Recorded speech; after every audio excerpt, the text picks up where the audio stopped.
Hi, I'm Robert Barszewski. I'm the sump pump guru. You're inquiring about sump pumps for your home, and I'm going to tell you a little bit about them. The sump pumps we install on a daily basis are made by Zoller. Zoller Inc. out of Louisville, Kentucky, been in business since 1939.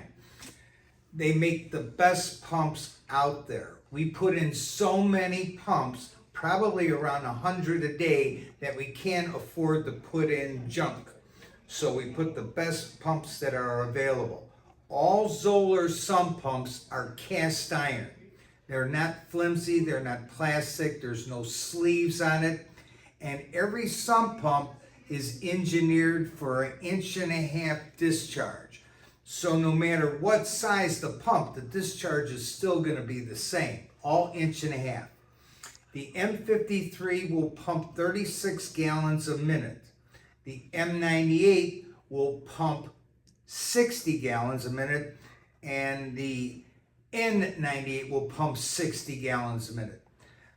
They are all equipped with a mechanical float. There's 3 types of float mechanisms: a tethered float, a pressure switch, and a mechanical float. The mechanical float is the most reliable.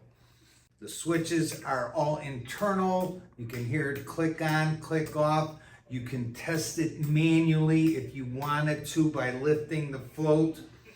The N98 is a M98 but without a float mechanism. And this makes this pump compatible with our monitoring system. So the pump is plugged into this monitoring system directly, and we attach an auxiliary pump, an auxiliary float next to it to activate it when the ball raises to the level of activation.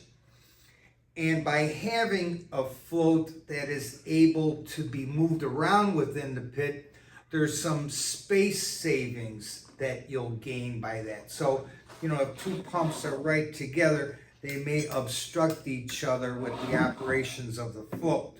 But like I said, this is compatible with our testing system, our monitoring system. This is our champion sump pump. This is the ejector pump that we put in. This is the only ejector pump we put in. So the champion ejector pump is all cast iron housing. They have an auxiliary mechanical float that comes with it. But as you can see, this discharge pipe is 2-inch diameter, because this is designed or engineered to handle waste, kind of like a bathroom toilet where you have a sewer line that's overhead and you have to take the sewage from the laundry and the bathroom downstairs and pump it into the sewer system. So this will pass 2-inch solids. The other 3 pumps will pass 1/2 inch. They're the best pumps made. It's the best bang for your buck. There's other pumps that the box will say cast iron pump. Well, it's plastic, and they'll put a cast iron or a stainless steel sleeve around it, and that gets the companies around saying they have an all metal pump. These are all metal. You pick these up and there's some weight to them. You can see this is equipment. So depending on the size of your house, the bigger the pump, the more it'll pump. So the bigger your house, the bigger pump you need to handle the volume of water, because it's collecting water from the whole circumference of the house. So, people sometimes want to have just like belt and suspenders and they go right to the 98, or if you got a smaller 800 square foot house, you might be able to get by with the M53. No more problems. End of story.